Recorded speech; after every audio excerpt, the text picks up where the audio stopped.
কোয়েলের চোখ ঘুরতে ঘুরতে দাঁড়িয়ে গেল লাকির ওপর। আসলে লাকির কাছ থেকে তার কোনো প্রত্যাশাই ছিল না। যার পরনে ছেঁড়া জামা কাপড় থাকে, সে কিভাবে একটা বিজনেস টাইকুনের সঙ্গে ডিল করবে? তাও সে লাকিকে জিজ্ঞেস করার কথা ভাবলো। তাই কোয়েল জিজ্ঞেস করে, লাকি, তাহলে কি তুমি? কোয়েল প্রশ্ন করলেও লাকি কিছু বলার মুডে ছিল না। লাকির এই এড়িয়ে যাওয়ার ভঙ্গিমায় কোয়েল আরো নিশ্চিত হয়ে গেল।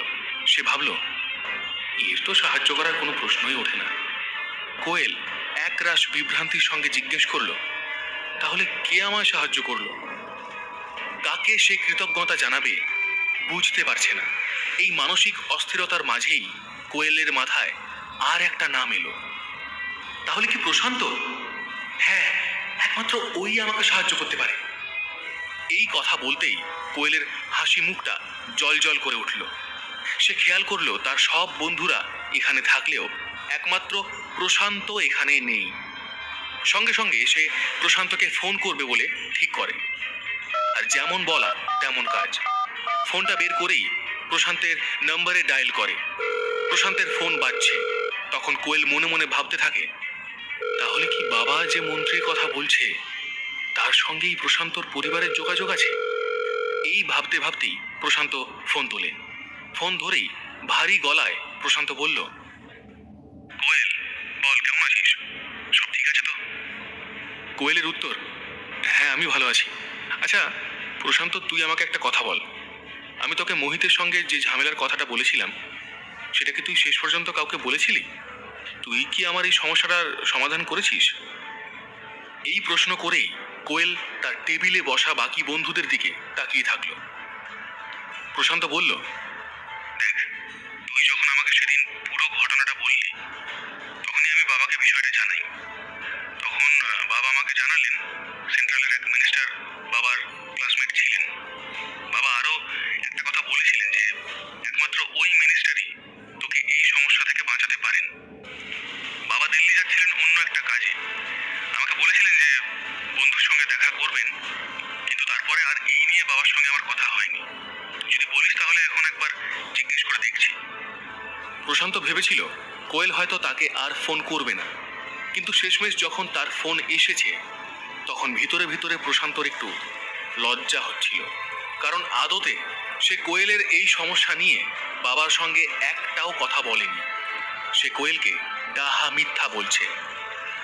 এক গাল হাসি নিয়ে কোয়েল বলল, না, তার আর দরকার হবে না, কারণ সমস্যাটা মিটে গিয়েছে। সঙ্গে সে আরো যোগ করলো, আর আমি এটাও এখন নিশ্চিত হয়ে গেলাম যে তোর কারণেই আমি এত বড় প্রবলেম থেকে বেরিয়ে আসতে পেরেছি। প্রশান্ত, তুই না থাকলে আজ হয়তো আমি এত আনন্দে থাকতাম না। আসলে আমার বাবাও বলছিল যে কেউ ওই সেন্ট্রাল মিনিস্টারের সাথে দেখা করতে গিয়েছিল, আর সেটা তো তোর বাবা ছাড়া আর কেউ নয়। Thank you so much. Prashanta আরো লজ্জিত হলো, যা এই ফোন কলে সে প্রকাশ করতে পারছিল না। বলল, বাহ, খুব ভালো কথা। সমস্যা যখন মিটেই গেছে তাহলে তার থেকে ভালো খবর আর কি হতে পারে। তবে তার জন্য তোর আমাকে ধন্যবাদ জানানোর দরকার নেই, আমি সেরকম কিছুই করিনি। হাসতে হাসতে কোয়েল বলল, থাক, এত মহান ব্যক্তি সাজতে হবে না। তুই যা করেছিস তার জন্য লক্ষ লক্ষ বার থ্যাংক ইউ বললেও হয়তো কম পড়ে যাবে। লায়ন্স গ্রুপের সিইও যদি আমার বাবার কাছে ক্ষমা চাইতে আসে, তাহলে বুঝতে পারছিস তুই কি করেছিস। প্রশান্ত না থাকলে মোহিত আর তার বাবা তাকে নিয়ে কি করতো কে জানে। সেজন্য সে প্রশান্ত ও তার বাবাকে আন্তরিকভাবে ধন্যবাদ জানালো। ফোনে কথা বলতে বলতে তার চোখ জলে ভরে গেল। কোয়েল এবার প্রশান্তকে বলল, এক কাজ কর, তুই এখনই পিটার হ্যাটে চলে আয়। আমি আর আমার কয়েকটা বন্ধু মিলে এখানে সেলিব্রেট করছি, তোকেও ট্রিট দেব। তুই যদি আসিস তাহলে আমার এই ধন্যবাদ জানানোটা সার্থক হবে। প্রশান্ত বলল, বাহ, তুই ট্রিট দিচ্ছিস? ঠিক আছে, দাঁড়া, আমি কিছুক্ষণের মধ্যেই আসছি। কোয়েলের প্রস্তাবে খুশি হলো প্রশান্ত, আর কোয়েল তাতে আরো খুশি হলো। লাকি এই পুরো ব্যাপারটাই খুব মজা নিয়ে উপভোগ করলো, কারণ একমাত্র সেই তো ভালো করে জানে যে প্রশান্ত আসলে পুরোটাই মিথ্যে বলছে। এদিকে কোয়েল ফোন রাখার পরেই প্রশান্ত আয়নায় বারবার নিজেকে দেখে নিচ্ছিল। লায়ন্স গ্রুপকে হার মানানো তার মতো কম বয়সী একটা ছেলের পক্ষে কোনো সাধারণ বিষয় নয়। তাই তার মনে হলো এখন সে যেখানেই যাবে বন্ধুরা বাহবা দেবে। এদিকে কোয়েলের মুখে মিনিস্টারের কথা শুনে সকলেই হাঁ করে তাকিয়ে থাকলো। অন্যদিকে লাকি মনে মনে ভাবলো তার পরিবারের আর ব্যবসার এতটাই নাম যে খোদ মিনিস্টার এসে এইসব ঝামেলা মেটালেন। তবে লাকি এও বুঝতে পারলো প্রশান্তর বাবা মিনিস্টারের বন্ধু মানে ওনারও ভালোই ক্ষমতা আছে। বুলেটে স্টার্ট দেওয়ার 20 মিনিটের মধ্যেই রেস্তোরাঁর গেটের কাছে পৌঁছে গেল প্রশান্ত। তার বুলেটের আওয়াজ শোনা মাত্রই কোয়েল বুঝতে পারল প্রশান্ত এসে গেছে। প্রশান্ত গেট থেকে ঢুকতেই কোয়েল তার দিকে তাকিয়ে হাত নাড়ালো, তারপর উঠেও দাঁড়ালো। এদিকে প্রশান্ত কোয়েলের দিকে তাকিয়ে হাত নাড়ালো এবং তার পাশে বসে থাকা বন্ধুদের দিকেও একটা স্মাইল দিল সে। প্রশান্ত পরিষ্কার বুঝতে পারল তাকে দেখা মাত্র কোয়েলের বন্ধুরা কতটা ঈর্ষান্বিত ছিল। তাদের এভাবে জ্বলতে দেখে প্রশান্ত মনে মনে খুব খুশি হলো। প্রশান্ত আর কোয়েলের স্কুল এক ছিল। প্রশান্ত প্রায় 6 ফুট লম্বা, সুদর্শন একটি ছেলে।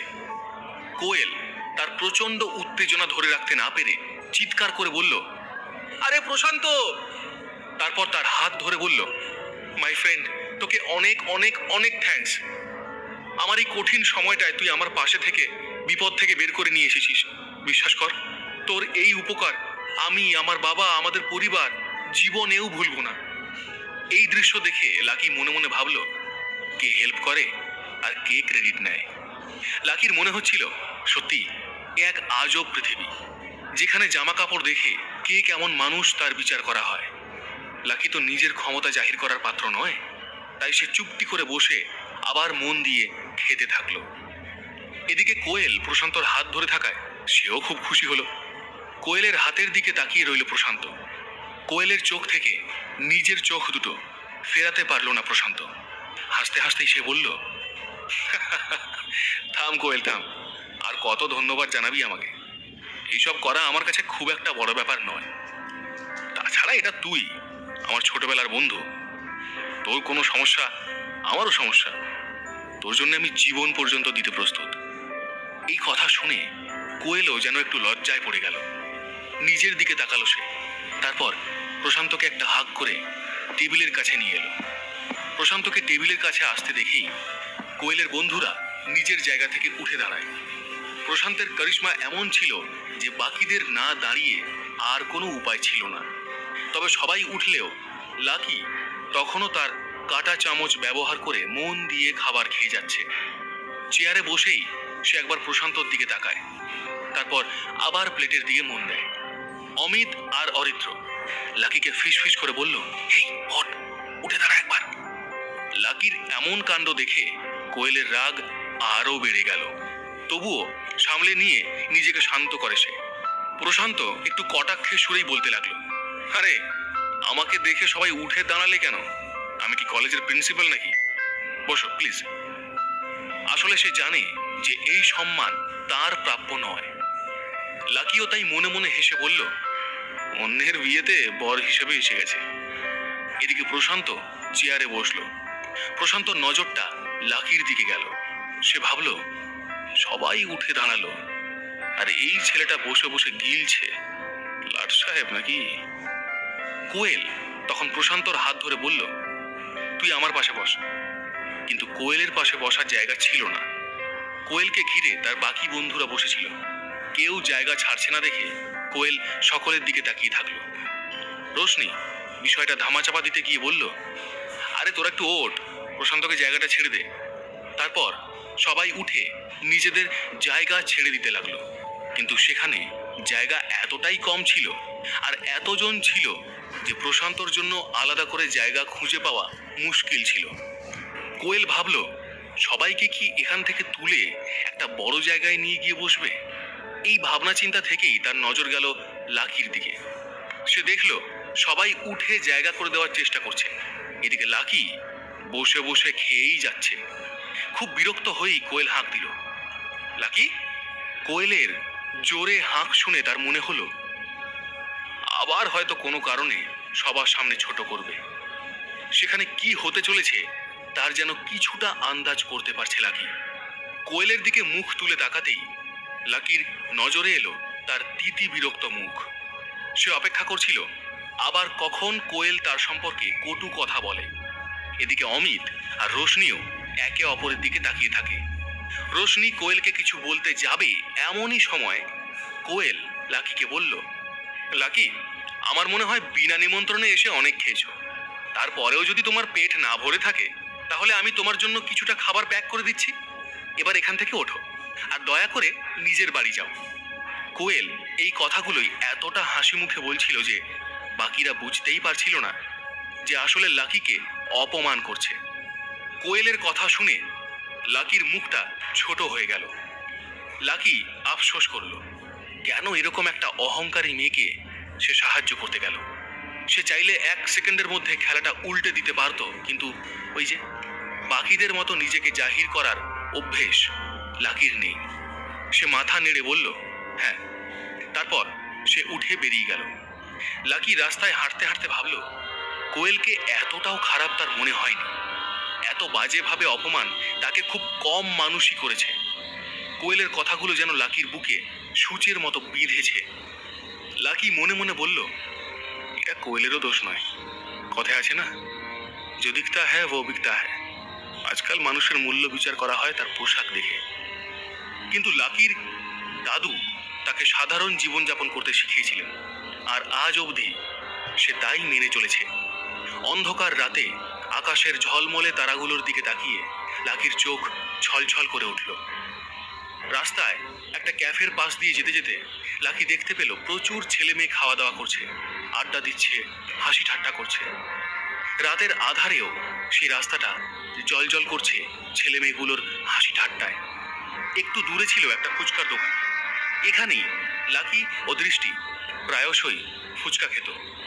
ওই দোকানটা দেখার পর লাকির মন আরো খারাপ হয়ে গেল। লাকির মনে পড়ে গেল পুরনো সেই দিনের কথা। কিন্তু হঠাৎই মনে হলো তার পেট পুরো ভর্তি হয়নি।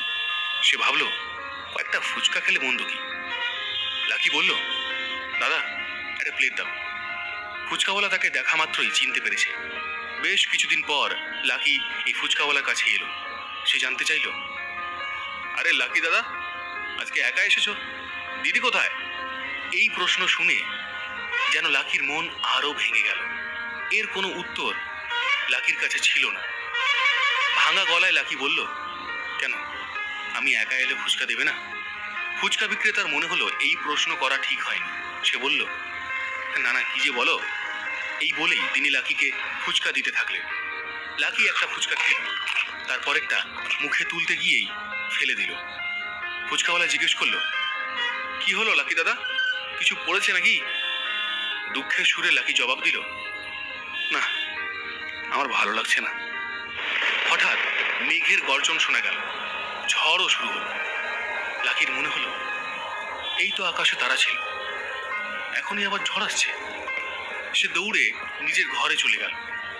বিছানায় শুয়ে তার আবার দৃষ্টির কথা মনে পড়তে লাগলো। এই বৃষ্টির দিনগুলোতে লাকি দৃষ্টিকে খুব মিস করে। বিদ্যুৎ চমকালেই দৃষ্টি লাকিকে ফোন করে বলতো, লাকি, আমার খুব ভয় করছে, আমি এখনই তোমার কাছে যেতে চাই। লাকি দৃষ্টিকে এতটাই মিস করছিল যে তার একটা ফোন করার ইচ্ছে হলো। মনে মনে সে ভাবলো, একবার ফোন করে ওর সাথে কথা বলার চেষ্টা করি। তারপর ফোনটা বের করে দৃষ্টিকে কল করতে যাবে সে, এমনই সময় লাকির ফোনটা বেজে ওঠে। একটা আননোন নাম্বার থেকে ফোন আসে। লাকি খুব চেষ্টা করেও নম্বরটি চিনতে পারে না। কে ফোন করছে এত রাতে? দৃষ্টি আবার লাকিকে ফোন করছে না তো? নাকি কোয়েল সবটা জানতে পেরে তাকে ফোন করছে? এর পরের গল্প জানতে হলে